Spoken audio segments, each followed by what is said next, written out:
Should be, yeah, okay. 28th of August, Rabbi Nehemia. Okay, simplest by everybody. Yeah. Meir is coming in. Yes, Mayor is coming. Okay, so Here I am. Hey, Mayor. Good morning again. Good good morning, morning, Roy. Mayor. Rabbi Levitt. Okay, so we are up to Pasik Ches, verse 8, Perik Hay, chapter 5, on page 38.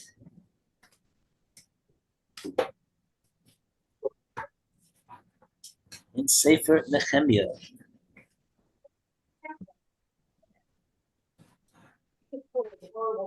Uh-oh, where'd everybody go? There they are. Okay. I'm here. Okay, Lou, you want to start off the reading with Pasik Ches, verse 8. Va'om ra lahem anachnu kaninu es achenu hayehudim hanim harim la goyim hidei banu v'gam atem tim karu es achechem v'nim karu lanu vayacharishu below matzu davar. I said to them, we have ransomed our brother Jews who were sold to non-Jews for as much as we could afford. Now will you send your brothers again only to be resold to us? They were silent. They could not find a response. Okay, the commentary says, we previously ransomed our brothers, according to Rashi, who had been sold to non-Jews for as much as we could afford, literally as sufficient in us, i.e., each gave the amount he deemed sufficient according to his means, Rashi and Matsudos. Ralbag translates, with all that was in us, with our fullest efforts. Malbim's translation is as are sufficient among us.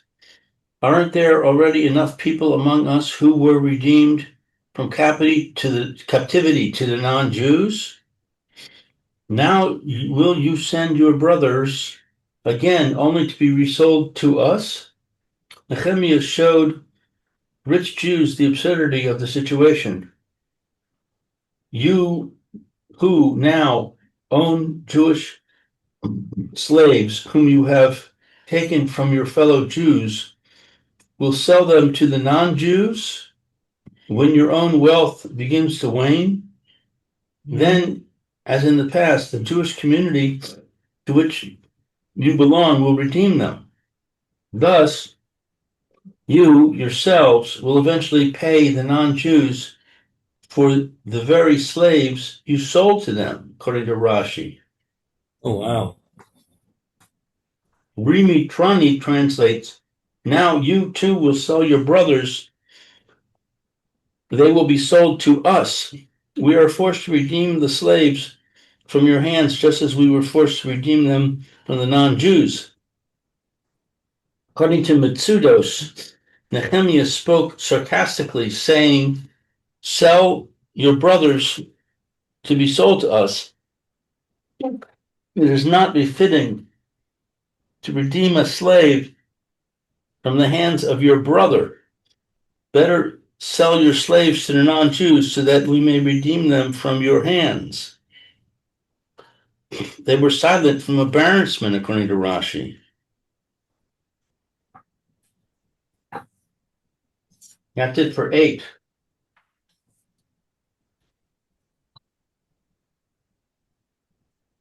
Hmm.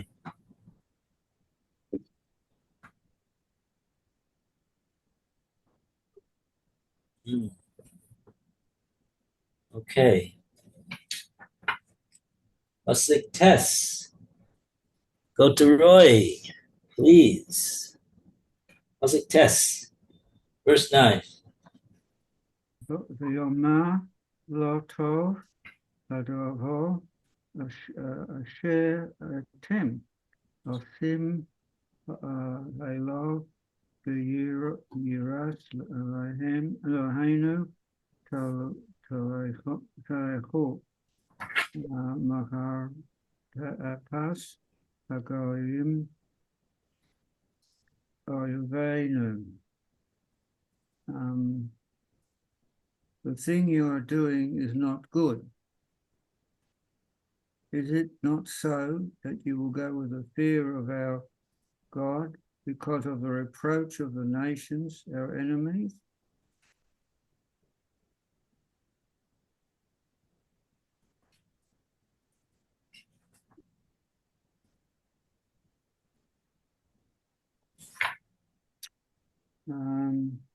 Nine. The thing is bad in the eyes of the Holy One, blessed be He, says Rashi. The Surah David says, with the fear of our God. Can't hear you, Roy. Sorry. On the phrase, the thing is not good, the thing is bad in the eyes of the Holy One, blessed be He, says Rashi. With the fear of our God, Masudas David offers two interpretations. If you cling to the fear of the Lord, you will go away from the reproach of the nations, for you will no longer hear their reproach. Alternatively, go in the fear of the Lord because of the reproach of the nations, so that they should not reproach you. That is to say, that if you will not do a good deed for its own sake, at least do it for what people will say. Is Masud David. And for the phrase, because of the reproach, it is seen as because of the reproach of the heathens who are our enemies. That's all I have. And that was by Rashi.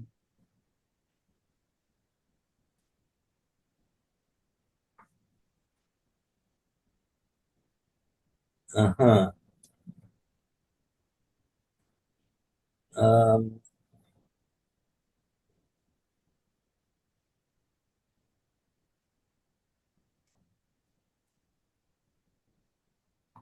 Okay.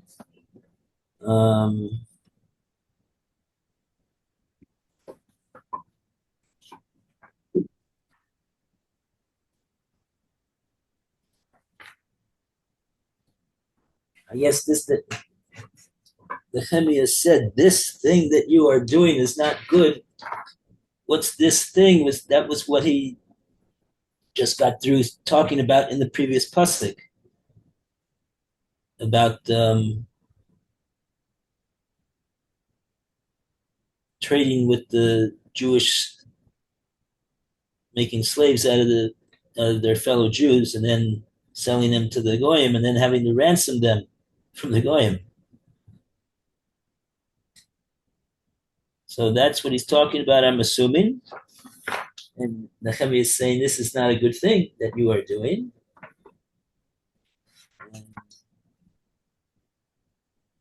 And then he says something else, and the Mitsuda says, like you explained,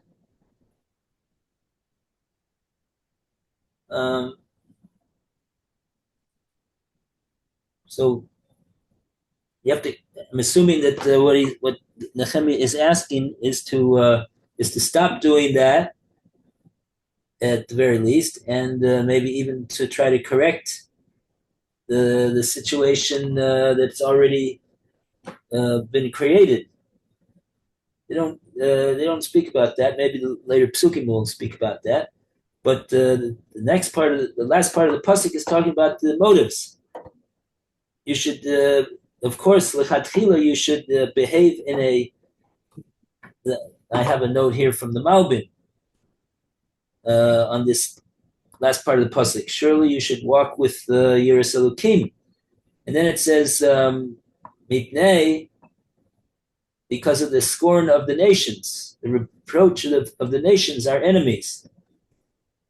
What is the so the Malbim says should behave in a manner of Yerushalayim in order to avoid the scorn of the nations. Follow Hashem's commands. Nehemia told the nobles, even if you are not inwardly truly fearful of heaven. Otherwise, the enemy nations will ridicule you for being irreligious. Okay, so if you're not going to do it for a good reason, at least do what you need to, what you should do for a not so lofty reason, but do it. Does that infer that although we've got enemies, those enemies do recognize the practice of religion by their enemies, which is us? They What was that? It seems as though that our enemies recognize that we have a religion, or that everybody should have a religion, even if it's not their religion, but they recognize that we have a religion. I'm saying that because it says that they might mock us for not having a religion, or for not observing the religion. Do they have a religion? Yes. They've got their idols. That's a religion. Oh. Okay, I don't know if I would call that a religion, but A religion, in a broad term, a religion is a belief in someone, something, or someone. okay, whatever it is. But no, I think they're just using that as a stick to beat us, right? Mm.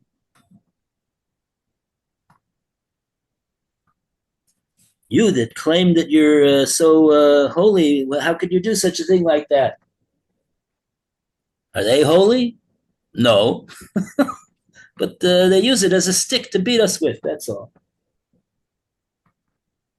Oh, here was something that I was interested over here, though. The note brings that Nehemia instructed the nobles to fear Hashem, and despite their rights as creditors, free the children of their fellow Jews from bondage. Right there, we're talking about a situation where the poor Jews didn't have enough money to be able to buy bread in the Makolet, and so what did they had to do? They had to sell themselves. They had to sell their children in order to buy bread, so that they wouldn't starve to death. And who did they sell themselves to? Other Jews who had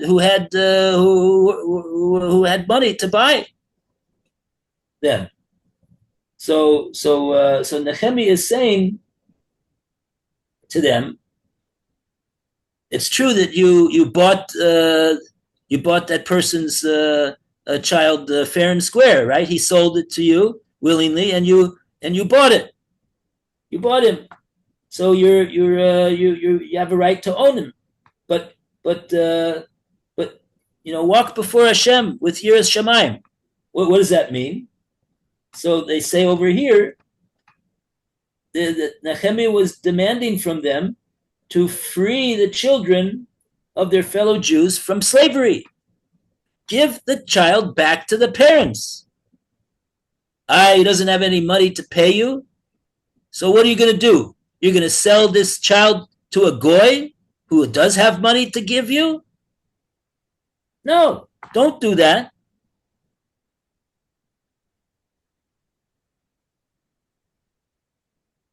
don't allow them to be sold to the to be humiliated as slaves to the goyim. That's what Nehemia was asking them to do.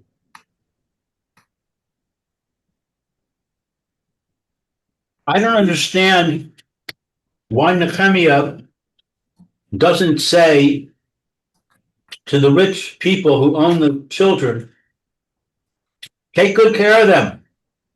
They're in your charge now, and they've been put into a good environment. Their parents are very poor, and they won't have such a good life with their parents. But you should be like their adopted parents and take good care of them. Why doesn't he say that rather than saying give them back? Because I think that Nehemia understands that a real parent who gave birth to and raised such a child is going to give that child more than somebody just because he has money and he bought him as an investment.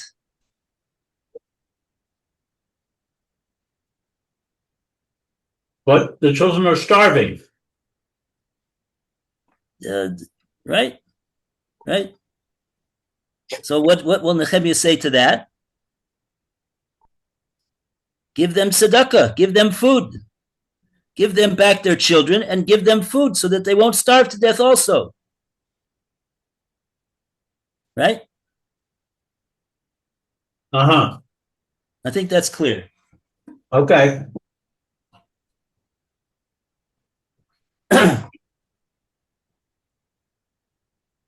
Pasuk Yud. We go to Meir.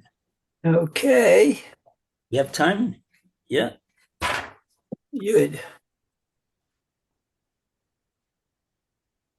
Says V'gam ani achai arai nashim bahem kesef v'dagan na'azva na et hamasa hazeh. Okay, so I and my brethren and my servants as well have lent them money and grain. Let them all now relinquish this debt.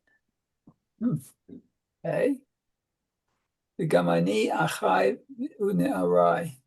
I and my brethren and my servants as well. Now, Une'arai is translated servants. Do not think that I criticize you so freely, because I have nothing to lose personally. I and my companions will join you in suffering a loss. That's the Malbim.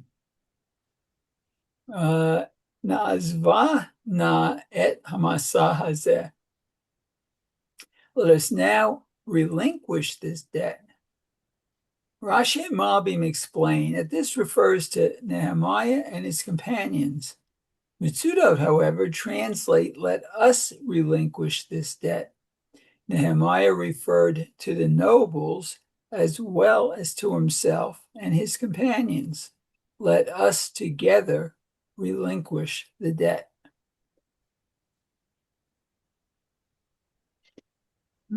What debt was it? I mean, we understand, I think, the debt that the nobles have. They're holding the slaves that they bought. So they're taking a loss.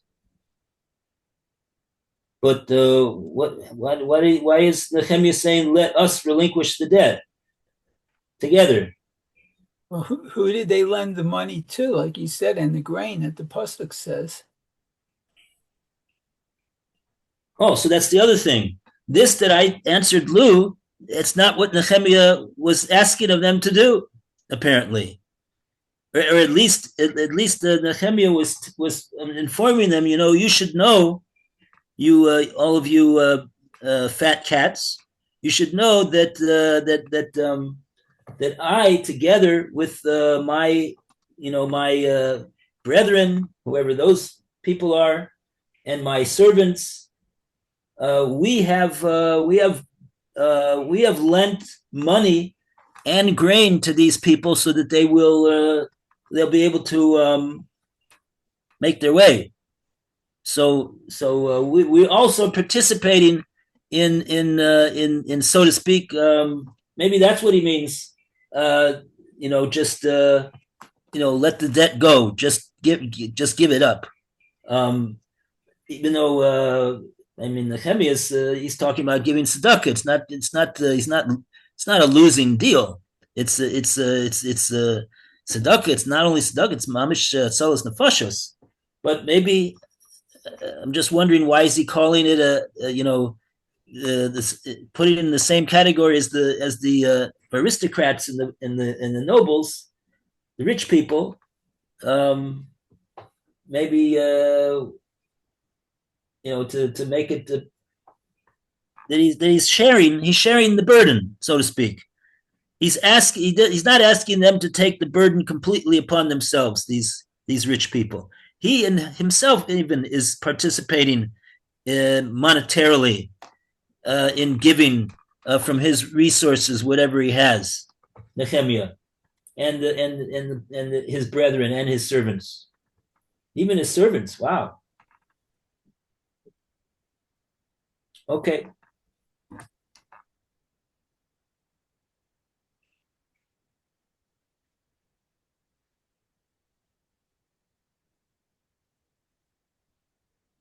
That's what you read from Rashi. You read Rashi? They're bringing from Rashi. Rashi says over here, Af ani v'chaverai noshim behem mamon.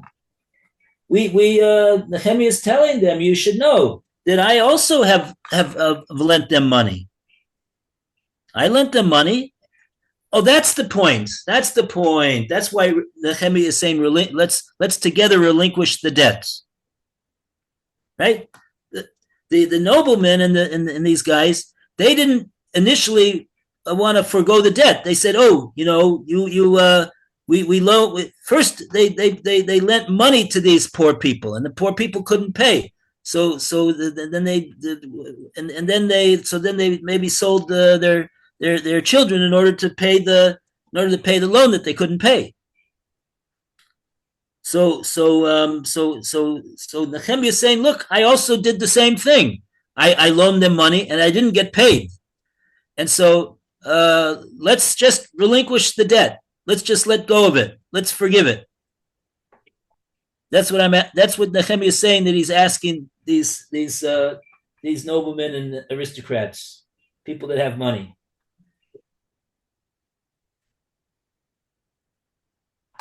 Okay. Okay, Pasuk Yud Aleph. Back to Lou.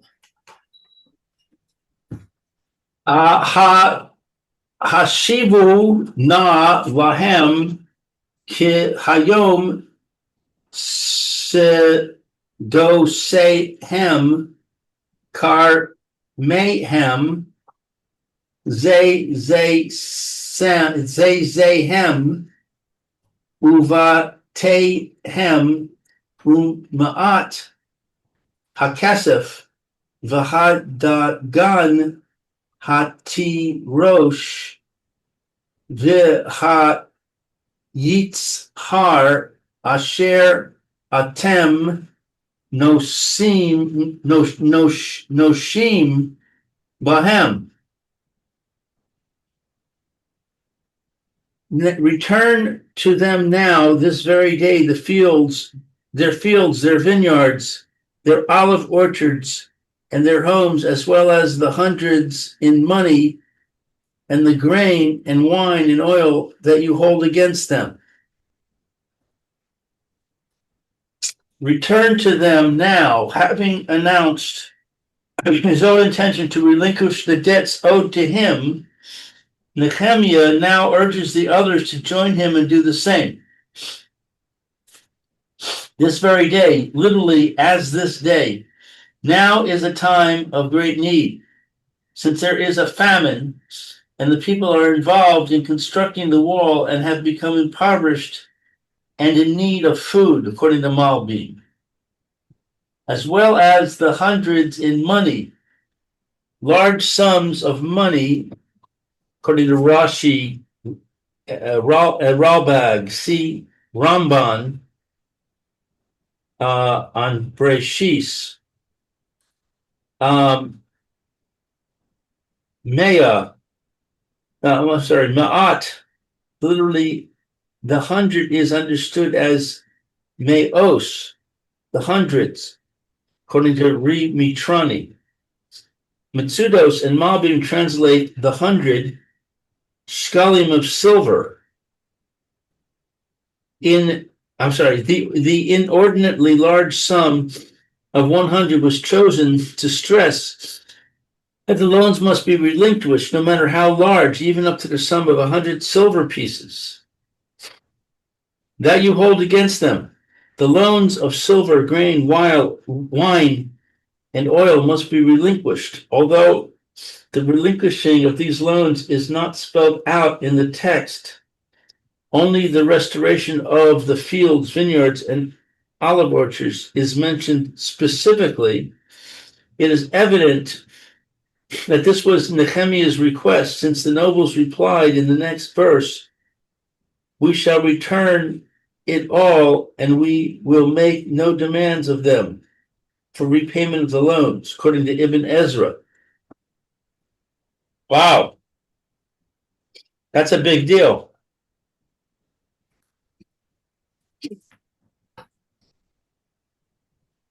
Yeah. Yeah.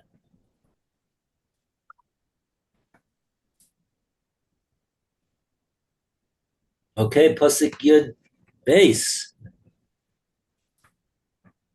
Here's the response of the noblemen and the aristocrats. We go to Roy.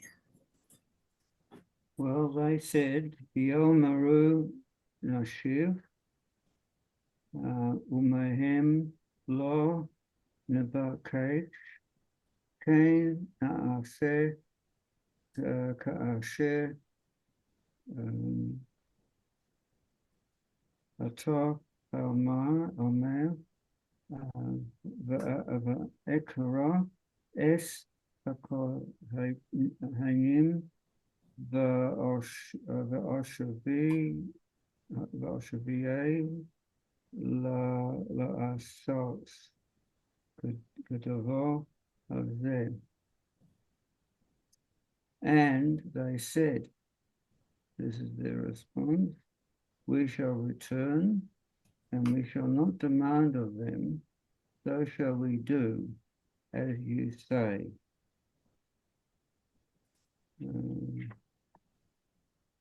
So,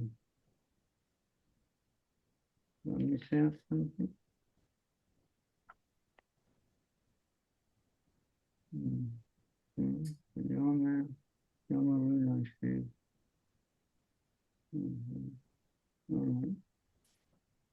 So the restoration of the fields and the vineyards and the olive orchards, and in addition to all the other things, are being they're going to return them. Everything that I guess was sold to them, they're going to return.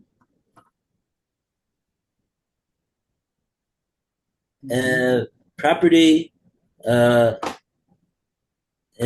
all types, and additionally, they won't make any demand for repayment of loans. They gave the people money on loan, and they're not going to demand the return of the money. So they, like they said, we're going to do as you say. That's what Nehemia told them. Okay, very good. So that's it for today. As Hashem. Thank you, Rabbi. Okay, all the very best good. to Mayor. You A should good cut it. day. Everyone should have a good day. You too, Mayor. Thank you. Soroto votes. Be back soon. Okay.